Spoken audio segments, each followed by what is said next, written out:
कि तुम उठो सिया और श्रृंगार करो और शिव धनुष राम ने तोड़ा है।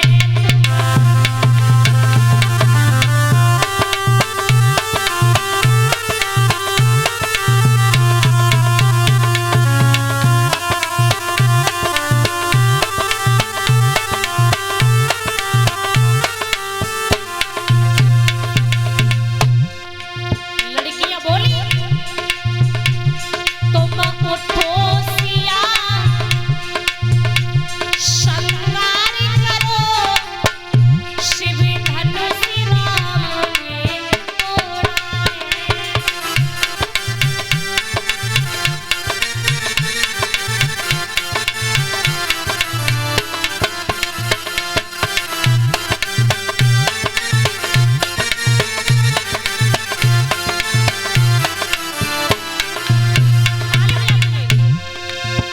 तोड़ा है भाई तोड़ा है सीता से नाता जोड़ा है।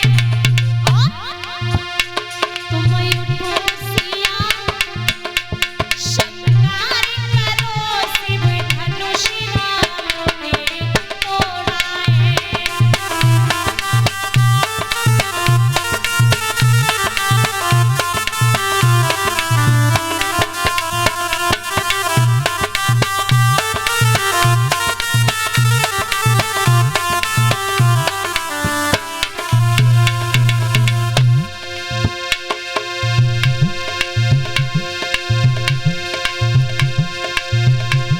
दशरथ से ससुर मिले जाको कौशल्या से सास मिली जाको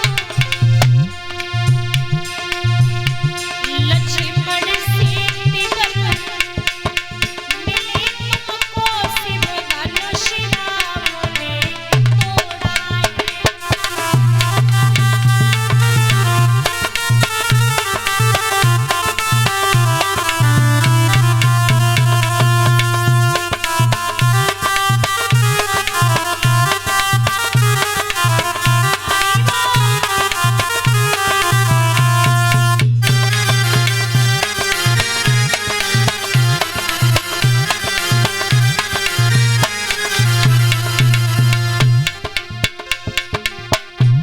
तुम उठो सिया श्रृंगार करो शिव धनुष राम ने तोड़ा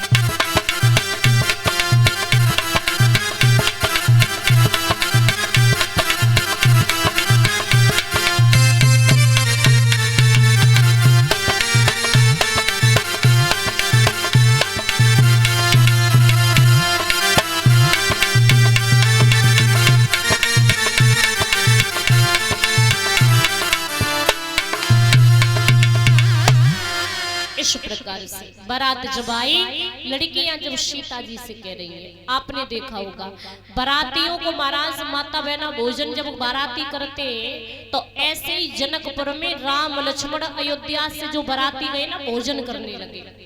माता बहनाओं की कुछ रीत होती है कि महाराज बारात जहाँ पर भोजन करेगी खाना खाएगी उनके सामने बैठ जाएंगे और फिर महाराज उन्हें भी गाली देंगे। ऐसे ही जनकपुर की जितनी लड़कियां आए राम लक्ष्मण के सामने आएंगे। अब राम लक्ष्मण ते बोले भैया लक्ष्मण आज जे चाहे तुम ते कछु कहे पर भैया तुम कछु मत कही। बिल्कुल जैसे ये बात कही लक्ष्मण बोले ठीक है। अब लड़कियां आई कि सबसे पहले लक्ष्मण से ही बोली, ए लक्ष्मण हमारी एक बात सुनो। के कहा तो आई कि लड़कियां लक्ष्मण ने कहा बोली सुनो लला लक्ष्मण के समधिनिया चंचल नारी बोली के समधिनिया चंचल नारी और लला तो जाके खीर दे भाई समधिनिया चंचल नारी।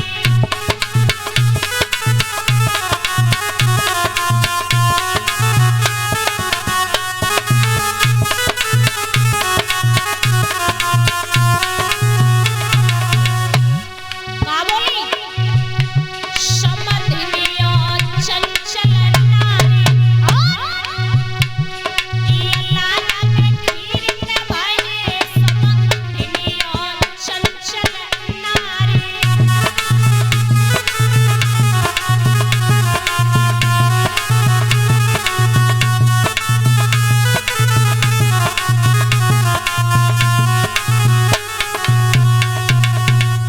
जैसे ये बात कही कि समधिनिया चंचल नारी लला जाके खीर से भाई लक्ष्मण बोले भैया हम पे ना सुनी जा रही, देखो कितनी बुरी बातें कह रही जी। राम बोले चुप रहो, आज सुनवे की है तुम सुन ले। लड़कियां फिर नहीं बोल मानी और लड़कियां जब नहीं मानी तो लड़कियां लक्ष्मण तक फिर एक बात बोली लला लक्ष्मण हमारी एक और बात सुनोगे कि कहा। लक्ष्मण बोले कहो कहो जो कुछ कहनी है सो कहो। लड़कियां बोली सुनो तो लड़कियां क्या बोली कि ना धीर से होते और ना तकदीर से होते लला और माया मधुपुरी में लला दैया खीर से होते माया मधुपुरी में लला दैया खीर से होते।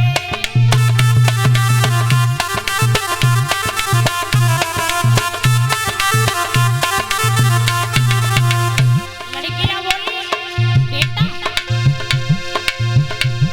ना धीर से होते ना तकदीर से होते और माया मधुपुरी में लला दैया खीर से होते माया मधुपुरी में लला दैया खीर से होते।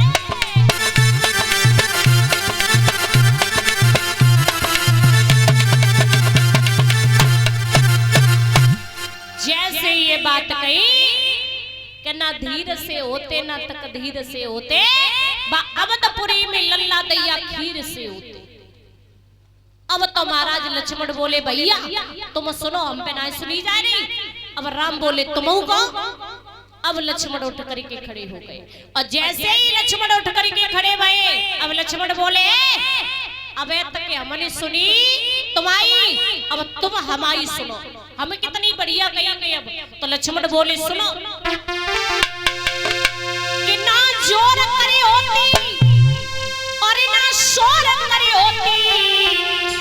लक्ष्मण बोले कि ना जोर करे होती और ना शोर करे होती और जा जनकपुरी में बिटिया रखती भोर के होती जा जनकपुरी में बिटिया रखती भोर के होती।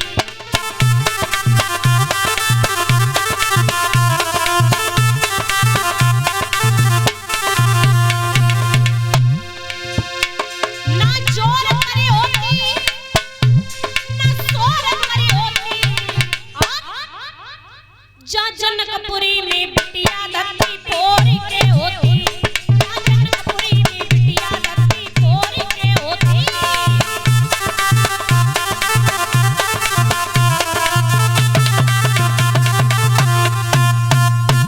जैसे ये बात कही अब जैसी तो वे भिटरियां गए और वैसे ही लक्ष्मण गए, दोनों एक हुक्म में ना पड़े। राम ने समझाओ और राम ने जब समझाओ तो बैठा ले और बैठा ले। अब महाराज याद रखना पहले की माता बहना तो ऐसी गाली देती थी और महाराज याद रखना आज की माता बहना कैसी गाली देती है। बारात जावे और महाराज भैया बारात के सामने बैठे जाएंगे बिल्कुल। अब जाके समधि लगे रहे बेऊ समधि कह रही और जाके समधि ना लगे बेऊ समधि कह रही। जाको जीजा लगे बेऊ जीजा कह रही जाको जीजा ना लगे बेऊ जीजा कह रही है। और अवधेश भैया आज की कैसी गाली देती है माता बहना बरातियन के बिल्कुल मुंह के सामने बैठ जाए और एक एक फिर भी को कौन गिनेगी कि जे खाई कैसे रही है और गाली देगी का बोली कहती थी कि ऐसा रंग चढ़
आज की माता बहनों की गाली। अब याद रखना, सुखदेव जी बोले कि हे राजन परीक्षित,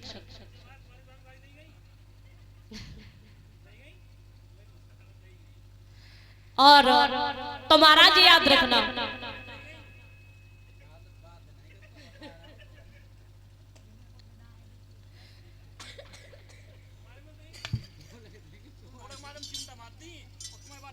और सुखदेव जी बोले कि हे राजन परीक्षित, आज जैसे ही और जब महाराज भोजन हुआ, सुबह आया है, सुबह जब हुआ महाराज बड़े सुंदर ढंग के साथ में सीता जी का कन्यादान हुआ, और सीता जी का कन्यादान हुआ है तो महाराज कन्यादान हो रहा है, माता बहना गाना गा रही है, और गाना गा करके माता बहना कहा बोली है, तालियां बजा करके बोलेंगे सभी। सीता मांगे अवध को राजू, के सीता मांगे अवध को राजू, और सरजू नाई देखो, सीता मांगे अवध को राजू।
जैसे ये बात कही, सुखदेव जी बोले कि हे राजन परीक्षित,